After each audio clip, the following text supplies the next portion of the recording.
వండి తినటం వల్ల ఈ పురుగు మందులు నశిస్తాయని కొంతమంది భావిస్తూ ఉంటారు. మీరు కూరగాయలు కానీ ఆకుకూరలు కానీ ధాన్యాలను కానీ వండుకుని తిన్నంత మాత్రాన పురుగు మందులు ఏమాత్రం నశించవు. పచ్చిగా తిన్నప్పుడు లోపలికి ఎలా వెళ్తాయో వండి తిన్నా అంతే వెళతాయి. ఎందుకంటారా? పురుగు మందుల యొక్క దోషం నశించాలంటే 500 డిగ్రీల పైన వేడి చేస్తే తప్ప పురుగు మందులు నశించవు. వాటికి బాయిలింగ్ పాయింట్ అంత ఎక్కువ ఉంటుందన్నమాట. మనం వండుకునే వంటలన్నీ 100 డిగ్రీల వేడి, వేపామా 140 130, దేవామా 230 నుంచి 260 డిగ్రీల వేడి. ఏమి చేసినా పురుగు మందులు మాత్రం నశించవు.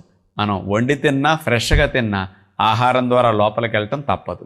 అలా లోపలికి వెళ్ళిన పురుగు మందుల్ని ఒక్క లివర్ మాత్రమే క్లీన్ చేసి బ్రేక్ డౌన్ చేసి బయటికి పంపించగలదు. ఆ లివర్ క్లీనింగ్ కోసం మనం చెప్పే మంచి అలవాట్లు, ఎర్లీ డిన్నర్, న్యాచురల్ ఫుడ్ అనేది పురుగు మందుల దోషాన్ని తగ్గిస్తుంది తప్ప వంట కాదు.